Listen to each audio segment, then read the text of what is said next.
we're going to look at constructions, and we're going to start off with triangles. Now, if you're given two sides and the in-between angle, that's one type you can be given. So in this one here, construct triangle ABC, where AB is 7.4.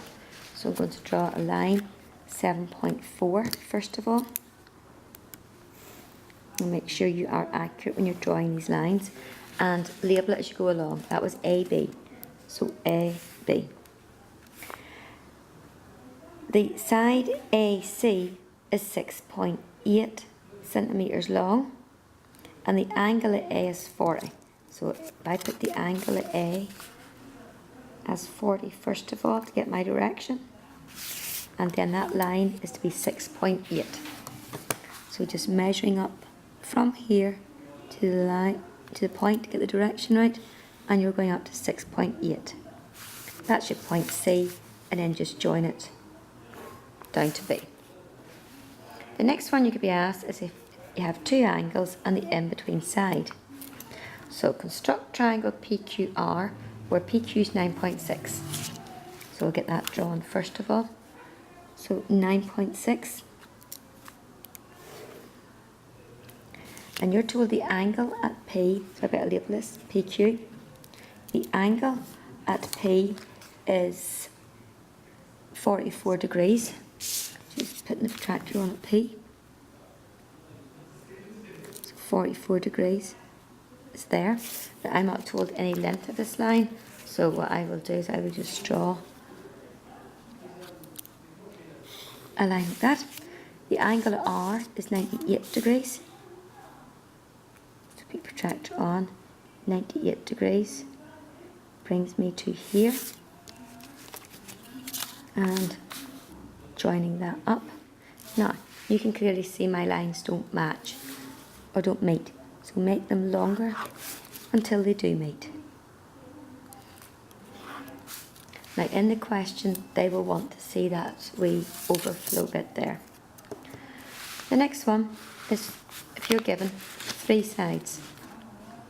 And it says, construct triangle ABC, where AB is 6, AC is 4.5, and BC is 7.5. So AB is 6. So draw your line at 6 centimetres.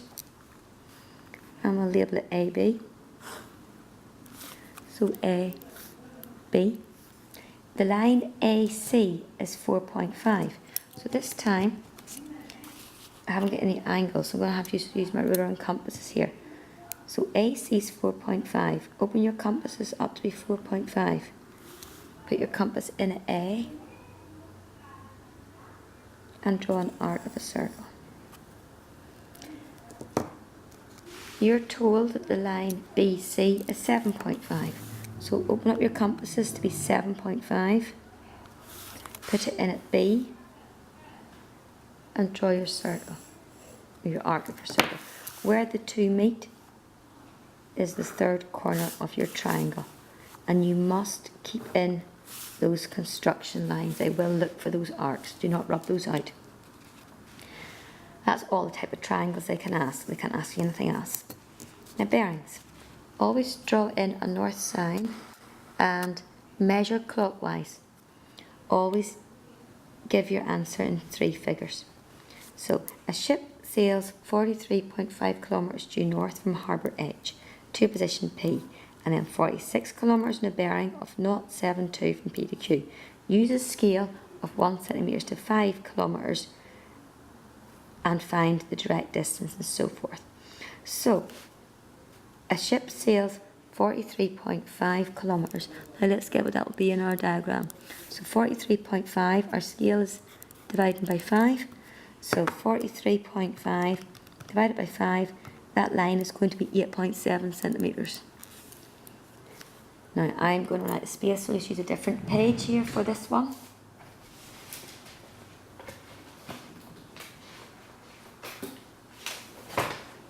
So I need to draw a line of 8.7 due north from harbour edge. So 8.7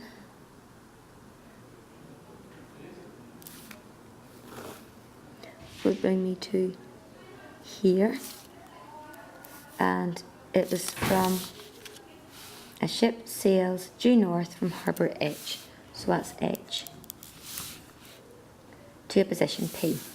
So at the top of this line is my position P. The question then says, it then goes 46 kilometres. Let me work out my scale there. 46 divided by 5 gives you 9.2 centimetres. It then goes 9.2 centimetres on a bearing of 72 from P. So from P. Now whenever you hear the word from, that's where you put in your north line. So there's my north line going in, and the angle was 72. So you need your protractor again, line it up, and 72 is there. Now the distance I have to go is 9.2 centimetres. So get your ruler, start at P, up in the direction of your dot, and it's 9.2 centimetres. So it brings you to here. Now the question says to Q, so that's Q. Then it says find the distance of P, the direct distance of P to Q, and the bearing of Q from P. I just changed the wording there. Find the direct distance of H to Q. So from H up to Q, if you just measure this up, which is 14.5 centimetres. Now you want that in real life. So the scale was times by 5, 14.5 times by 5 gives me 72.5 kilometres. Now I want the bearing of Q from H. Now when you're going Q from H, you need to join them up. And I am looking at the bearing from H going to Q, so I'm looking at that angle in there. So using your protractor again to measure that. That bearing is coming up as 38 degrees, so you must give it as 0.38 degrees. Now if the question wanted the bearing of H from Q, this is how you would do it. Because you're going from Q, you put your north side in at Q, and you're looking to go down to H, so you're looking for that angle. Just make that a little longer, because that's 180 degrees. And if you measure this little angle in here, which is 36 degrees, all together, it's 180 add 36. So 180 add 36, which is 216 degrees. You could be asked to do different constructions, and one of them is the perpendicular bisector, and that's basically splitting a line in two. Another way the perpendicular bisector can be asked is to find the equal distance, or the equidistance, also called the equidistance, from 2 points. So say you had 2 points P and Q, and you wanted to find a path equal distance from each. What you do is you open up your compasses more than halfway, put it at P, and make an arc above and beneath the line.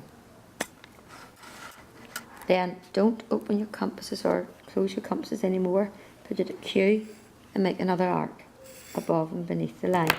Then you join that up, and what you have done, you've split that line in two. But any point on that line, if I pick this point, you're the same distance from P as you are from Q. If I pick another point in that line, you're the same distance from Q as you are from P. So anywhere in that line, you're the same distance from P and Q. The next one's the angle bisector. This is splitting an angle in two, and it's equal distance from two lines. Now this time, you take your compasses and you put them on here. You make a wee arc on each of the lines. Now you do not change your compass size. Move it to where the arc and the angle cross, and put two more wee arcs in, and they join up. Now imagine this is a road AB, and imagine this is a road AC. Anywhere here, I am the same distance from that road as I am from this road. if I pick this point, I'm the same distance from that road as I am from this road. And you must leave your construction lines in, that is very important. Now one of the more awkward ones to do is when you have to draw a perpendicular from a point to a line. So you've got this point here and you want to draw a perpendicular, which is a line at right angles. So what you do, you put your compass on here and you mark the lines. You then go to where the line and the arcs cross and make a further arc. And where them two cross, you go straight up to your point P. So you've gone perpendicularly down that line.